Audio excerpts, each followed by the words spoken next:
할렐루야. 우리 오늘 또 윤정희 아버님께서 이렇게 멀리 방문해 주셨는데 너무 감사드리고 또 저희가 얼마나 기다렸는지 모릅니다. 이렇게 또 교회에서 뵙게 되어서 너무 감사드립니다. 오늘 본문은 성령 충만했던 그 초대교회 가운데 지금 찬물을 끼얹는 그런 사건입니다. 아나니아와 삽비라라는 부부가 3시간 간격으로 싸늘한 시체가 되었습니다. 이 부부는 지금 불의의 사고로 목숨을 잃은 것이 아닙니다. 또 복음을 전하다가 순교당한 것도 아닙니다. 하나님의 심판을 받아 갑작스럽게 죽음을 맞게 되었습니다. 우리가 지금 사도행전 쭉 말씀 살폈지만 분위기가 얼마나 좋았습니까? 그렇죠? 오순절 성령 강림 이후로 교회가 탄생했고 또 사람들은 저마다 앞다투어서 세례를 받았습니다. 사도들은 치유와 기적을 행하면서 복음을 전파했고 사람들이 그 무리들이 3,000명 또 5,000명 여기 회개하고 교회로 들어와 구원을 받게 되었습니다. 초대교회는 자발적으로 자신의 소유를 팔아서 가난한 자들을 위해서 나누었습니다. 그래서 이 교회 안팎으로 지금 건강하게 그리고 아주 힘차게 성장하고 부흥하고 있었습니다. 그런데 갑자기 이 5장에 넘어가자마자 하나님의 진노가 교회에 불같이 임했습니다. 바로 아나니아 삽비라 부부가 헌금을 일부 감췄다는 이유로 즉사했습니다. 사실 이들 부부가 자기 땅을 팔아서 가난한 자를 돕고자 헌금을 했습니다. 이 보통 믿음 아닙니다. 그렇죠? 우리 중에 뭐 땅 있는 사람도 없을 뿐더러 땅을 팔아서 헌금한 사람이 누가 있겠습니까? 이게 흔치 않은 일이죠. 지금 이 사람들이 누구의 돈을 훔쳐가지고 헌금한 것도 아니었습니다. 부당하게 헌금한 것도 아니었습니다. 자기 것을 팔아서 그저 일부 좀 감추고 좀 속였을 뿐이지 헌금했습니다. 근데 이 땅을 판 값을 전부 헌금한 척 했다고 이것이 과연 죽을 정도로 무거운 죄일까요? 그런 의문이 생기는 거예요. 오늘 본문이 불편한 이유가 있습니다. 이 오순절 성령 강림으로 이 새 시대가 도래했단 말이죠. 새 시대란 어떤 시대입니까? 계속 누누이 강조해왔지만 이제 누구든지 회개하고 예수의 이름을 믿는다면은 다 구원을 받고 죄 사함을 받을 수 있는 그런 은혜의 시대가 되었단 말이죠. 근데 이 부부의 죽음은 다시금 하나님께서 구약 시대의 하나님으로 돌아가는 회개하는 그런 모습처럼 보여줬다는 겁니다. 그렇습니다. 이 구약 시대는 하나님의 즉각적인 심판이 있을 때가 있었습니다. 때로는 전염병으로 수만 명이 죽기도 했습니다. 하나님의 심판 때문이죠. 또 불이 갑자기 하늘에서 덮쳐서 사람들이 불타 죽는 일도 있었습니다. 또 롯의 아내가 뒤를 돌아봤다는 이유 때문에 즉시로 소금 기둥이 되기도 했습니다. 그래서 이 아나니아 삽비라 죽음은 구약 시대에 나타난 하나님의 심판을 연상하게 만듭니다. 초대교회에 있었던 이 부부의 죽음은 결코 은혜 시대와 어울리지 않습니다. 그래서 오늘 본문은 설교자 입장에서도 참 부담스럽고 불편한 내용입니다. 성도들 마음에 은혜 대신에 공포를 줄 수 있습니다. 그렇죠? 이 잘못 설교한다면은 이 회개의 기쁨보다는 이 교회 전체 안에 두려움이 엄습할 것입니다. 특히 이게 헌금 문제잖아요. 그래서 더더욱 부담스럽고 불편한 내용이 될 수 있습니다. 솔직히 한국교회 성도 가운데서 하나님 앞에 온전한 헌금으로 드린 사람 과연 몇이나 있을까요? 또 우리가 살면서 거짓말 한두 번 하는 것도 아닌데 더한 죄도 짓고 살았는데 이 정도 일로 부부가 3시간 간격으로 죽었으면은 과연 한국교회 성도 가운데 누가 살아남을 수 있냐는 말입니까? 그래서 저는 이 사도행전의 저자인 누가의 의도가 좀 의심스럽습니다. 초대교회가 탄생한 후로 얼마나 분위기가 좋았고 교회가 성장하고 부흥했고 충분히 그 교회 안에 아름다운 미담들도 많이 있었을 텐데 여호와의 이름을 찬송하면서 많은 사람들이 정말 은혜 받았던 그런 아름다운 모습들도 교회 안에 수많이 있었을 텐데 꼭 이런 불미스러운 사건을 한참 승승장구하고 있을 이 분위기에 넣을 필요가 있었나 그런 생각을 하게 만듭니다. 은혜롭고 자비로우신 하나님의 이미지를 훼손시키면서까지 이 이야기가 과연 이 성경 안에 기록될 필요가 있었나 그런 생각을 하게 되는 것입니다.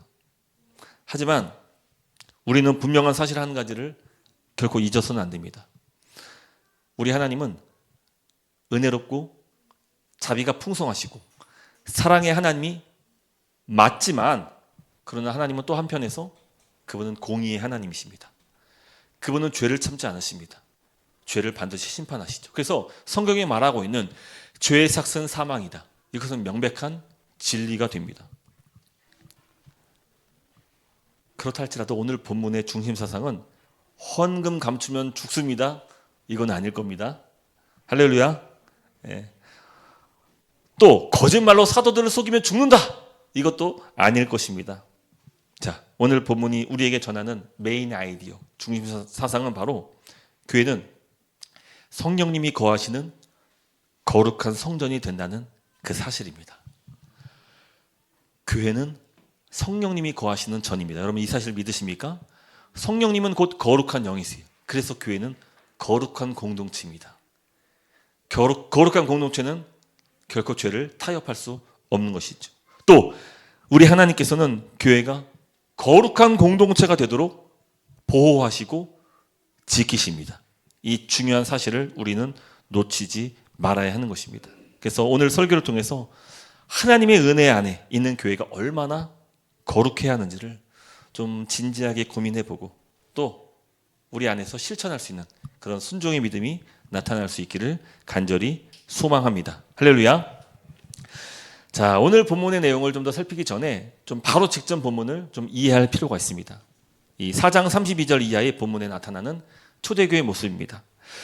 이 초대교회 안에 나타난 공동체 삶을 이렇게 묘사하고 소개하는데, 자, 성도들은 자신의 소유를 팔아서 가난한 자가 없도록 서로를 돌보았습니다. 같이 한번 이 말씀 읽어볼까요? 시작. 믿는 무리가 한 마음과 한 뜻이 되어 모든 물건을 서로 통용하고 자기 재물을 조금이라도 자기 것이라 하는 이가 하나도 없더라. 예, 믿는 무리, 즉 초대교회 성도들은 한 마음과 한 뜻이었습니다. 한 마음과 한 뜻. 이 헬라어 이 원어를 보면은 이 한 마음과 한 뜻 할 때 한 마음은 맞는데 한 뜻은 원어로 미아 푸시케라고 합니다. 근데 이 말을 직역하면은 한 뜻이라고 번역하기보다는 한 영혼으로 번역하는 것이 훨씬 더 원어에 가까울 겁니다. 한 영혼. 여러분 한 뜻이란 말은 어떤 결정에 있어서 의견과 방향이 일치하여서 뜻을 모은다는 그런 의미라면은 한 영혼은 의견 일치를 넘어서 하나의 완벽한 정신, 자아가 되었다는 것을 말해줍니다. 뜻을 모은 것과 한 영혼이 되었다. 이 말은 엄격히 차이가 있습니다. 구분될 필요가 있습니다. 여러분 잘 보세요. 초대교회는 지금 자발적으로 물건을 통용했습니다. 그렇죠? 또 재산을 팔아서 헌금했습니다. 그리고 사도들은 이 헌금을 각 사람들의 필요를 따라서 나누었습니다. 과연 이 같은 초대교회의 삶은 회의를 거쳐서 서로 의견을 나누어서 뜻을 모아서 결정한 모습이었을까요? 자, 예를 들자면 최근에 우리나라의 산불 피해가 참 컸습니다. 그래서 이재민들이 많이 발생했는데 아마 많은 교회에서 각각 회의를 통해서 뜻을 모아서 이재민들에게 구호품을 전달하든지 좀 도울 수 있는 방법들을 서로 협의하고 또 뜻을 모아서 그렇게 했을 것입니다. 구제금을 각자 형편대로 냈을 것입니다. 모든 성도들은 이 결정에 뜻을 모아서 각자 자신이 할 수 있는 만큼의 그 구제 물품 헌금을 했을 것입니다. 자, 이런 경우에는 교회가 한 마음과 한 뜻으로 구제를 결정했다라고 말할 수 있을 것이에요. 그렇죠? 근데 초대교회 상황은 좀 다릅니다. 그들은 뜻을 모았던 게 아니에요. 초대교회는 한 성령 안에서 한 마음, 한 영혼이 된 것입니다. 정신이 육체를 지배한 것이죠. 그 영혼이 그 사람들의 삶을 지배해버린 거예요. 어떤 결정이 아닌 거죠. 그들이 한 영혼으로 그렇게 하나가 되기로 마음을 먹었던 것입니다. 무슨 말입니까? 초대교회에 나타난 삶은 성령 충만의 역사며 진정한 하나됨이었다는 것을 우리에게 보여주는 것입니다.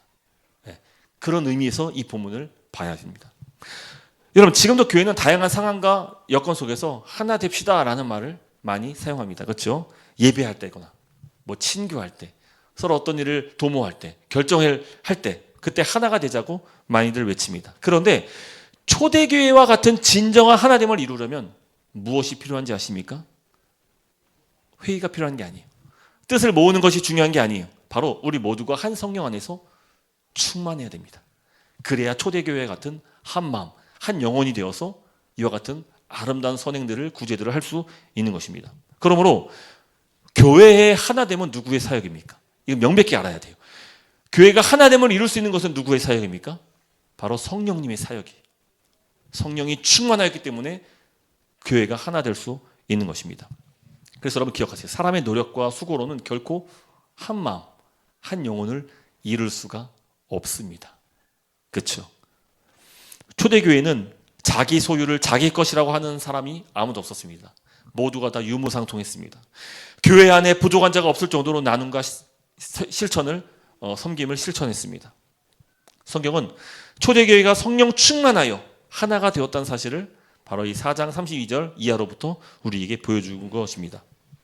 그리고 성경은 성령 충만했던 대표적인 성도 한 사람을 소개해 줍니다. 바로 자신의 밭을 팔아서 사도들 앞에 그 값을 바친 레위족 요셉이라는 사람입니다. 구브로에 사는 사람이죠. 나중에 이 사람은 사도가 됩니다. 우리가 잘 아는 바나바. 그 원래 이름이 요셉인 것이죠. 그래서 여러분 요셉이 그의 실명이고 바나바는 그의 별명이에요. 별명의 뜻이 뭡니까? 위로의 아들, 위로의 아들, 권면의 아들, 이런 뜻을 갖고 있습니다. 그래서 제가 지난주에 그 얘기했죠. 하도 교회 안에 그 유대인들 안에 이름이 비슷한 사람 많기 때문에 누구누구의 아들 이런 칭호를 불렀다. 그래서 시몬이라는 이름이 얼마나 많습니까? 그래서 바요나, 요나의 아들 시모나 이렇게 사람들이 불렀어요. 근데 지금 바나바는 위로의 아들이라는 그런 별명을 얻게 되는데 여러분 이 말씀을 잘 기억하시고 잘 보세요. 여기서 이 위로라는 단어가 어떻게 누구와 연결되는지 아십니까? 바로 이 위로라고 번역된 헬라어는 헬라어는 되게 얘기 많이 나누는데 그래도 잘 집중하세요. 이 위로라고 번역된 헬라어는 파라클레토스입니다. 여기서 조금이라도 원어를 아는 분들은 이 말이 뭘 뜻하는지를 알 거예요.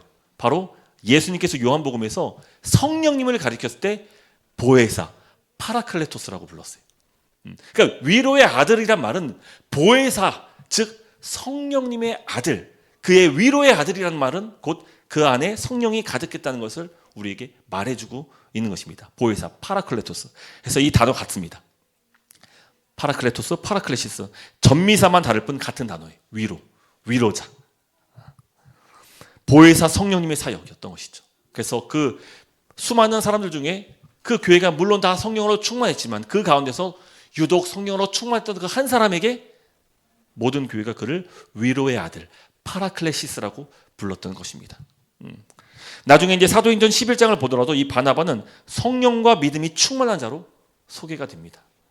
그래서 여러분 성경은 지금 바나바가 성령으로 충만했다는 것을 말해주고 있는 것입니다. 그리고 그 교회의 모든 선행과 아름다운 구제는 성령 충만한 결과였고 그 결과 그들이 한 몸과 한 마음, 한 영혼을 이뤘음을 우리에게 보여줍니다.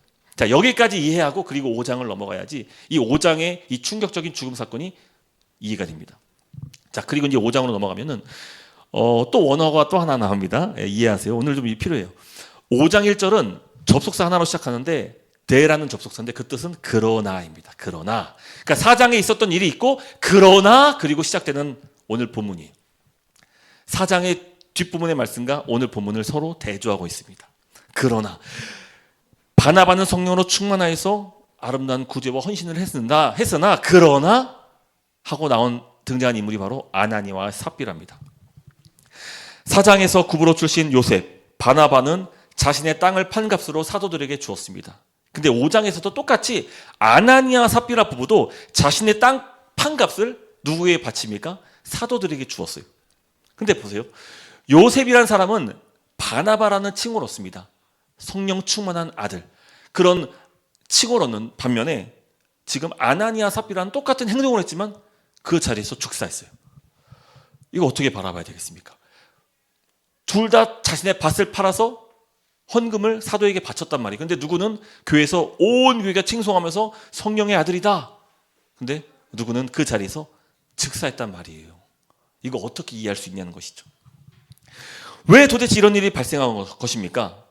그들은 땅을 판 값을 모두 사도에게 갖다 줬습니다. 똑같은 행동이었습니다. 근데 동기가 달랐어요. 그리고 그 배후에서 역사하는 세력이 달랐습니다. 바나바는 앞서 제가 쭉 설명한 것처럼 성령으로 충만하여서 위로의 사역을 했습니다. 하지만 아나니아 부부의 마음에는 누가 충만했습니까? 사탄이 충만했어요. 자, 사도행전 5장 3절 말씀이에요. 같이 한번 읽겠습니다. 시작. 베드로가 이르되 아나니아야 어찌하여 사탄이 내 마음에 가득하여 내가 성령을 속이고 땅값 얼마를 감추었느냐. 여러분 이거 잘 주목하세요. 여기서 사탄이 내 마음에 가득하다, 가득하다 이 단어하고 성령이 충만하다, 그 충만 단어가 같은 단어예요. 충만이란 말 뜻이 가득하다는 얘기 아니에요? 물론 우리가 주유소 가서 기름 충만이요 이렇게 하지 않아요. 기름 만땅에 이렇게 얘기할 거예요. 기름 가득하게요. 근데 충만이라는 단어와 가득하다 이 단어는 같은 단어예요. 만땅이요 가득이요 같은 단어인 것처럼 충만과 가득은 같은 단어입니다. 헬라어 원어가 똑같습니다. 잘 보세요. 초대교회가 성령 충만하여서 한 마음 한 영혼이 되자 누가 숨어 들어왔습니까? 누가 몰래 그 자리에 숨어 들어왔어요? 사탄이 들어왔어요. 지금 교회 안에 성령의 역사가 가장하여 성령의 역사를 틈타서 사탄이 침투한 거예요. 틈타고 있는 것입니다. 사도 베드로는 이 부부의 배후에 사탄이 있음을 정확히 꿰뚫어 보았습니다. 여러분 오늘 본문이 설교자에게 불편한 이유가 바로 이 충격적인 죽음 때문 아니겠습니까? 아니 목사님 헌금 좀 감췄다고 이 헌금이 전부라고 속인 것이 이 죽을 만큼의 큰 죄입니까? 물론 작은 죄라고는 할 수 없을 거예요. 큰 죄로 볼 수 있을 겁니다. 악한 일입니다. 하지만 솔직히 말해봅시다. 구체적으로 말하기는 곤란하지만 우리는 이보다 더 심한 죄도 짓고 산단 말이죠. 더 악한 일도 한단 말이에요. 하지만 주목해야 되는 것은 그거예요. 오늘 본문이 주목하는 것은 이 죄의 내용보다 그 배후에 누가 있었다는 겁니까? 사탄이 있었다는 거예요. 성령이 충만했던 그 교회 가운데 사탄이 침투했다는 것을 우리에게 보여주는 것입니다. 여러분 아담과 하와의 사례도 비슷합니다. 사실 아담 부부가 지은 죄가 뭐예요? 하나님 먹지 말라는 과일 하나 따먹은 거잖아요. 그 과일 먹지 마. 근데 그게 과연 죽을 만큼의 중죄냐고 할 수 있냐는 것이죠. 응? 가벼워 보인단 말이야. 아니, 솔직히 우리는 더한 죄도 짓는데 하나님께서 거짓말하지 마. 근데 거짓말하고 탐심 버려. 근데 여전히 탐심 내 안에 있고 화내고 비방하고 험담하고 싸우고 다투고 서로 등 돌리고 여러분 똑같은 잣대로 우리가 심판받아야 한다면 누가 과연 살아남을 수 있겠냐는 거예요. 다 죽어 마땅하죠. 아담과 하와의 죄는 우리들의 죄에 비하면 사실 가벼운 죄예요. 야, 너 사과 먹지 마. 물론 사과 먹고 싶죠. 근데 사과 아니어도 먹을 게 많단 말이에요. 야, 너 다른 거보다도 너 갈매기살은 먹지 마. 여러분 갈매기살 아니어도요 삼겹살도 맛있고 목살도 맛있고요 항정살도 맛있고 얼마나 맛있는 부위가 많습니까? 그거 안 먹어도 된다고요. 근데 그거 하나 먹었다고 죽을 정도라면 우리들의 죄는 어떠냐는 거예요. 아나니아 부부가 정말 자기 땅을 팔아서 헌금했잖아요. 그거 좀 자기 거잖아. 어차피 자기 거잖아. 그거 좀 감췄다고, 그거 안 냈다고, 그것 때문에 죽어야 된다면은 여러분 그게 정말 즉사할 만큼 심각한 죄냐는 것이죠. 근데 그들 배후에 사탄이 있었다면은 얘기가 달라지는 거예요. 또 한 가지 중요한 사실을 놓치면 안 됩니다. 여러분 아담과 하와에게도 그 배후에 누가 있었습니까? 뱀으로 가장한 사탄이 있었습니다. 똑같은 거예요. 또 한 가지 중요한 사실을 놓치면 안 되는데 아담과 하와가 인류 역사의 시작이었다면은 오늘 아나니아 삽비라는 초대교회 역사의 시작점이었다는 거예요. 여러분 어떤 일이든 초반의 기세가 쉽게 잘 꺾이지 않습니다. 교회가 막 개척했을 때 그때 막 목사님들도 성도님들도 가장 열정이 넘칠 때예요. 그렇죠? 또 어떤 사업을 막 시작했을 때 그때 가장 의욕이 앞선단 말이죠. 어떤 일을 시작할 때 그때 가장 활발하고 가장 많은 에너지가 막 뿜어 나옵니다. 에덴이 그랬어요. 하나님 나라가 막 시작했을 때 그때 하나님 나라의 모형으로서 그 하나님 나라가 힘차게 시작되었단 말이죠. 또 초대교회도 마찬가지예요. 이제 막 복음이 확장되는 그 시작점 앞에서 교회가 말씀을 한 번 전하면 3,000명, 말씀을 또 한 번 전하면 5,000명, 막 회개하고 막 줄줄이 다 구원받아 교회로 들어왔단 말이죠.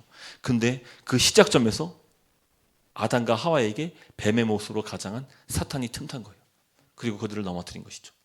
또 아름다운 섬김과 헌신의 탈을 쓰고 몰래 들어와 지금 하나님 나라를 사탄이 대적하고 있는 것입니다. 하나님께서 아담과 하와의 범죄를 보시고 즉시 에덴에서 쫓아내셨듯이 아나니아 부부 안에 사탄이 있었다면 그들 즉시 교회에서 쫓겨나야 하는 것입니다. 그래서 여러분 하나님은 이 작은 균열, 빈틈을 결코 간과하지 않으십니다. 성경은 아나니아와 삽비라가 각각 즉사했다고 기록합니다. 또 우리는 이 대목에서 불편함을 느낍니다. 아니 그렇다 하더라도 정말 그 10번 양보해도 그렇다 할지라도 죽는 건 좀 너무한 거 아닙니까? 그들이 회개하고 다시 돌이킬 수 있는 그 기회라도 좀 주셨어야 되는 거 아닙니까? 이 대목이 참 불편한 거예요. 하나님의 심판이 좀 과하다고 느끼는 것이죠. 하지만 이 일은 하나님의 임재가 있는 공동체를 향한 도전이었습니다. 하나님은 역사 속에서 교회의 거룩을 지키기 위해서 단호하게 심판하셨을 때가 늘 있어 왔습니다.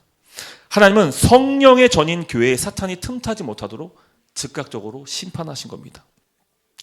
아담과 하와의 사례도 그랬습니다.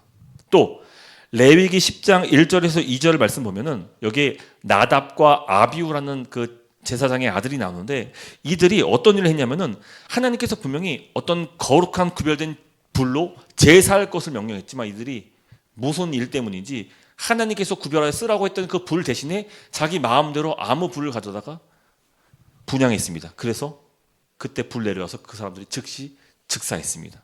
이런 일이 있었단 말이에요. 또 사무엘하 6장을 보면은 웃사라는 사람이 나오는데 이 사람은 하나님의 법궤인 그 언약궤를 옮기다가 그 언약궤가 쓰러졌을 때 그 언약궤에 손을 대다가 그 자리에서 즉사해요.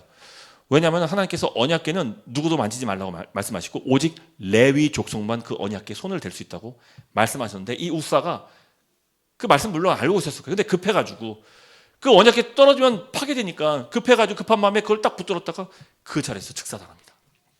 이런 일들이 있었다는 거예요. 그리고 하나 또 살펴볼 사건이 여호수아 7장에 나오는 아간의 사건인데 여호수아 6장을 보면은 우리가 잘 아는 전투가 나옵니다. 여리고성 전투. 여리고성 전투는 이스라엘 백성들이 하나님의 말씀에 의지해서 크게 승리를 거뒀던 그런 전쟁입니다. 그리고 이 전쟁은 하나님의 진멸 전쟁으로 잘 알려져 있습니다. 헤렘 전쟁이라고 불리는데 이 전쟁은 하나님께 모든 것을 바쳐야 되는 그런 전쟁이에요. 그래서 그 전쟁 후로 사람이라든지 짐승, 재물, 성물 이 모든 거 다 진멸해야 됐습니다. 다 하나님께 바치는 그런 전쟁이기 때문에 그 어떤 작은 것도 사람이 전리품을 취해서는 안 되는 그런 전쟁이었습니다.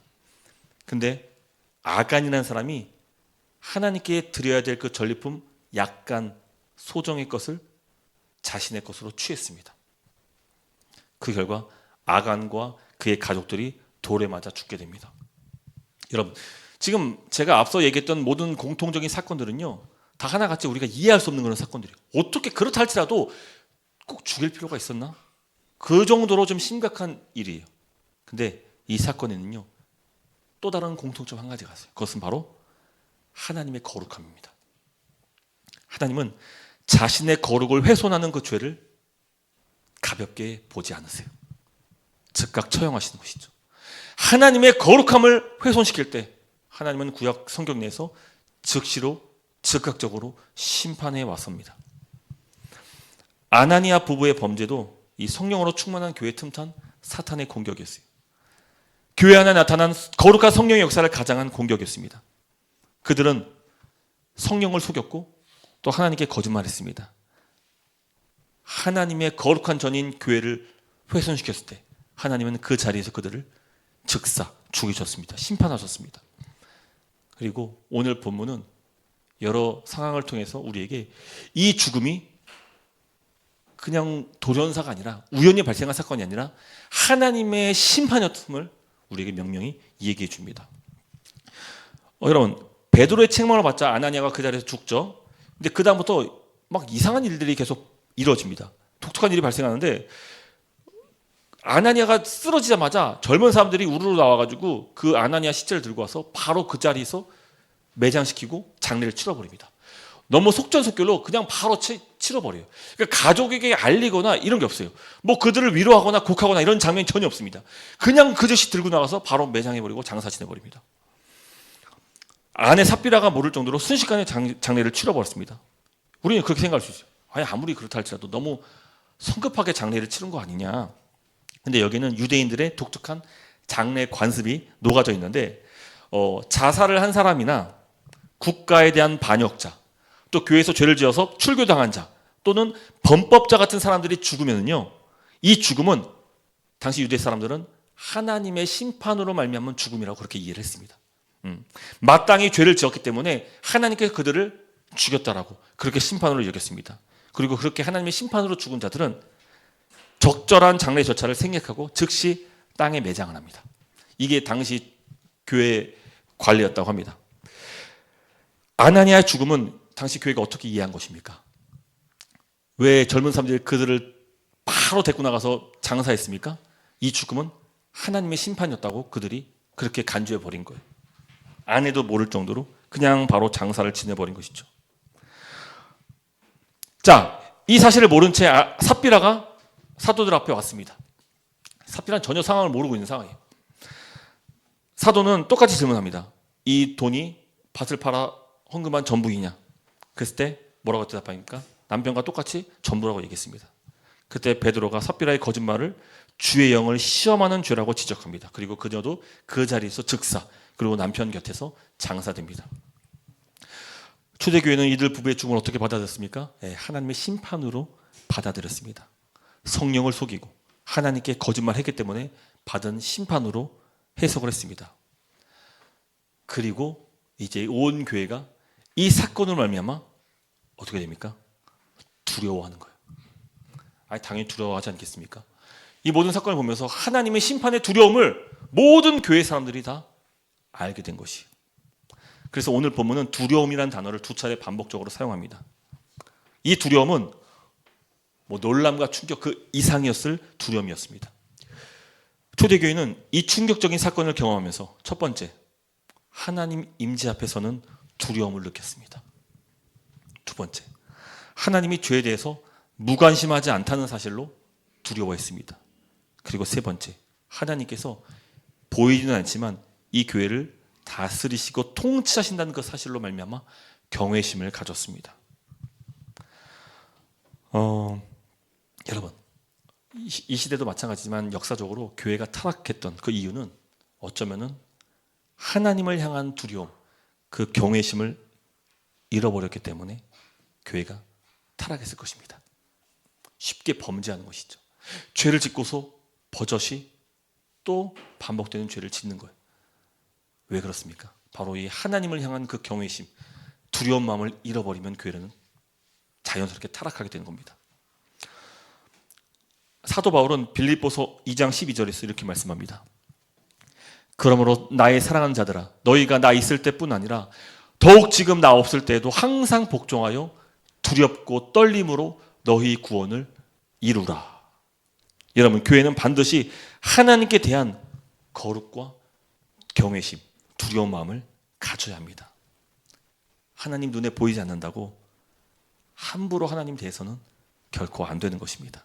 특별히 교회는요, 예수님이 자기 피로 사신 값진 보배로운 교회예요. 장자, 독생자 예수님을 십자가에서 죽이면서까지 세우신 게 바로 교회란 말이에요. 그래서 이 교회는 결코 함부로 대해서는 안 되는 거예요. 교회를 속이거나 가볍게 대해서는 결코 안 되는 것입니다.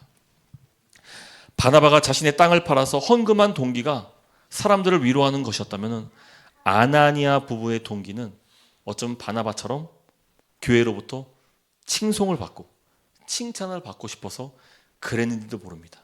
위선이죠. 명백한 위선이죠. 자기가 높아지고 자기가 영광을 받으려 했던 것입니다. 여러분, 예수 믿는 사람들은 교회는요, 오직 누구만 높이고 누구만 찬송해야 됩니까? 오직 하나님만 경외하고 오직 하나님께로만 예배하고 하나님께로만 모든 찬송과 영광을 올려드려야 합니다. 그 누구도 하나님이 받아 마땅하신 그 영광과 찬송을 가로채서는 안 되는 겁니다. 아나니아와 삽비라는 하나님께 드려져야 될 그 찬송을 가로챘던 것이, 그 영광과 칭송을 자신들이 받고 싶었던 것이죠. 마치 사탄이 하나님께 돌렸던 그 영광과 찬송을 가로챈 일 때문에 사탄이 타락했던 것처럼, 여리고 전투의 아간도 마땅히 하나님께 돌려야 했던 그 전리품을 가로채서 심판받았던 것처럼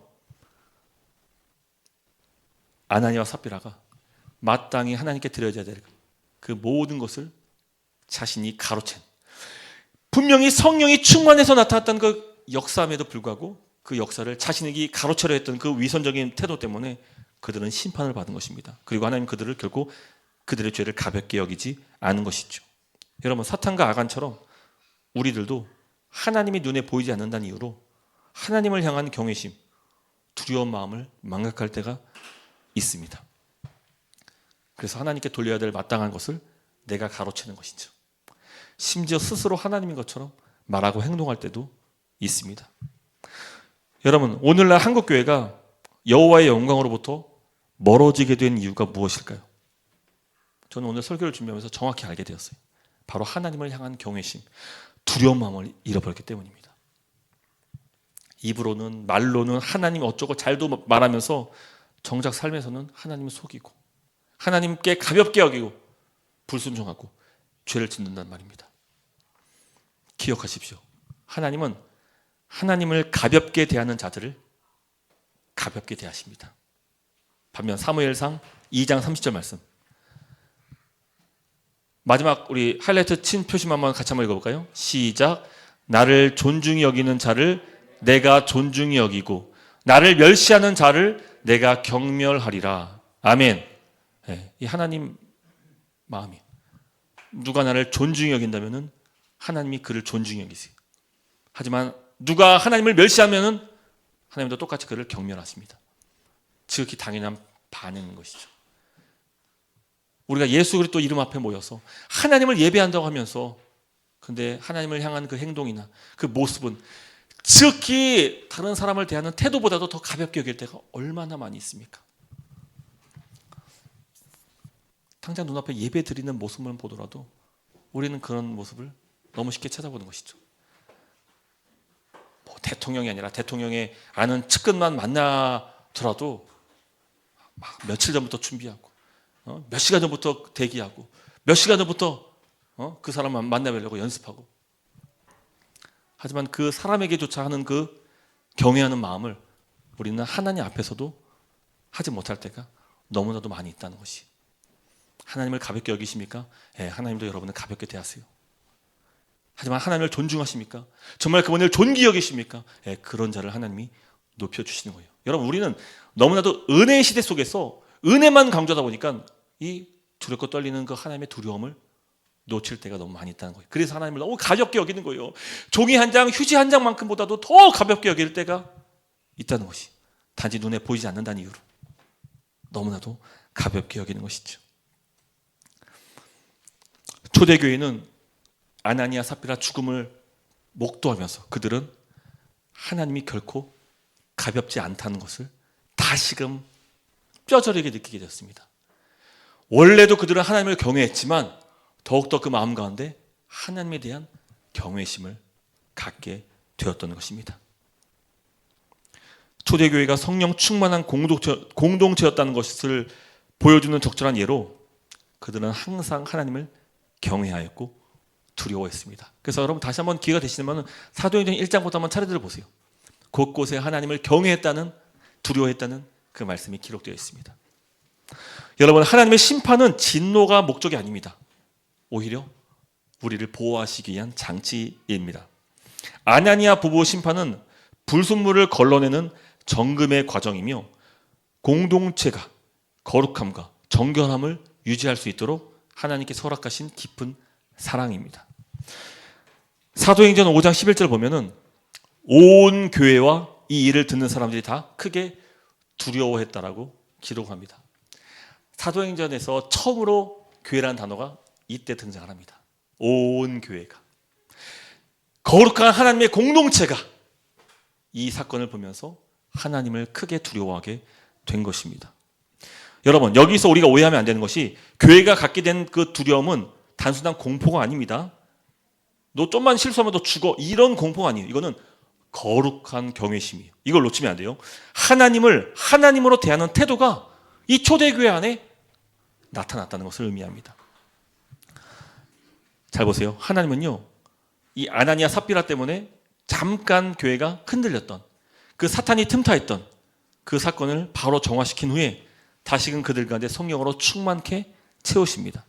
그 모습이 바로 12절 이하 16절까지 나타납니다. 그 내용들을 제가 요약을 해봤는데, 첫 번째는 사도들을 통해서 큰 표적과 기사가 나타납니다. 우리가 앞서 얘기했지만 이 기적은 성령의 역사입니다. 또 믿는 자의 수가 또 계속 많아지는 거예요. 여러분 잘 보세요. 이게 중요한 거예요. 교회 안에서 갑작스러운 죽음을 맞았을 때 사실은 한국 교회 내에서도 여러 많은 교회에서 이런 일들이 있어요. 종종 교회 안에서 생각하지 못한 그런 죽음을 겪었던 그런 일들이 있단 말이에요. 저도 오래전 기억이지만 교회 안에서 돌도 지나지 않은 그 어린 갓난아이가 목욕하다가 물에 엄마가 잠깐 눈 돌린 틈에 그가 죽은 일이 있었어요. 저도 그 교회에서 그 일을 경험을 했어요. 그 분위기가 여러분 한 1년, 2년은 얼마나 침통한지 아십니까? 그 누구도 그 부부 앞에서 웃질 못해요. 말 붙이기가 정말 어려워요. 그 아이를 묻고 난 다음에 그 부모의 심정이 얼마나 괴롭고 그게 한 2년 가더라고요. 그 교회 전체 분위기가 2년이 가더라고요. 침체되고 교회가 경직되고 사람들 그 교회 안 올라고 그래요. 아니 그 아이 신생아 죽었는데 그 교회 누가 오고 싶겠습니까? 안 오는 거예요. 여러분 마찬가지예요. 이때 이 부부가 헌금하다가 죽었단 말이에요. 그러면 이 교회에 누가 가고 싶겠냐고요. 놀랍게도 계속해서 성령의 역사는 나타났고요. 또 믿는 자의 수는 계속해서 많아지는 거예요. 여전히 병자들이 고침받고요. 이런 성령 충만한 모든 모습들이 여전히 계속해서 나타나게 된 것입니다. 초대교회는 하나님의 심판을 보고 경직되거나 두려워하지 않았습니다. 교회는 하나님의 심판이 두려워서 도망가거나 피하지도 않았습니다. 오히려 교회는 더욱더 거룩함과 정결함으로 성령으로 충만했고 인간적인 두려움 공포가 아니라 하나님을 경외하는 마음을 갖게 되었습니다. 초대교회는 어쩌면 우리처럼 말로 가볍게 은혜를 고백하는 그런 교회가 아니었습니다. 말로만 자신의 죄를 고백하는 교회도 아니었습니다. 그들은 진짜 하나님을 경외했고 그 경외는 공포와 두려움, 그런 형식적인 경건의 모습이 아니었습니다. 바로 하나님 앞에서 누리는 깊은 그 두려움, 동시에 즐거움이었습니다. 여러분 교회가 놓치지 말아야 되는 것이 이거예요. 하나님은 무서운 분이 아니세요. 우리를 심판하기 위해서 존재하는 그런 분은 아니세요. 우리가 하나님을 경외할 때 우리 마음 가운데 가득 넘치는 성령이 주시는 그 즐거움, 그 기쁨, 그것이 우리 안에 장착되게 됩니다. 이걸 놓치면요, 우리 교회는 하나님을 가볍게 여긴과 동시에 우리 삶에서도 여전히 하나님을 가볍게 대하는 그런 삶으로 살 수밖에 없는 것이. 말씀 맺도록 하겠습니다. 여러분 하나님을 경외한다는 것은 단순히 무서워하는 것이 아닙니다. 바로 하나님의 위대하심과 거룩하심 앞에 떨면서 경이로워하는 그런 복잡한 감정이 됩니다. 그 두려움은 하나님의 선하심과 은혜를 알기 때문에 하나님께 마땅히 깊은 존경과 사랑의 마음으로 나타나게 됩니다. 그래서 이 루돌프 오토가 말한 이 말을 좀 주목할 필요가 있어요. 이 두려움이 뭐냐? 경외함이 뭐냐? 바로 두렵고도 매혹적인 신비. 참 표현을 잘한 것 같아요. 하나님을 두려워하면서 동시에 하나님께 끌리고 매혹되어 그 앞에 머물고 싶어하는 그 감정, 이게 초대교회가 이 사건으로 경험했던 그 두려움이었다는 것입니다. 할렐루야. 우리 안에 부디 이와 같은 매혹적인 두려움, 두렵고도 매혹적인 신비가 회복될 수 있기를 간절히 소망합니다. 경건의 능력이 회복되기를 간절히 바랍니다. 하나님 앞에 경건과 거룩으로 설 때 얻게 되는 진정한 기쁨을 경험할 수 있는 저 여러분 되시기를 주님의 이름으로 축복합니다. 아멘.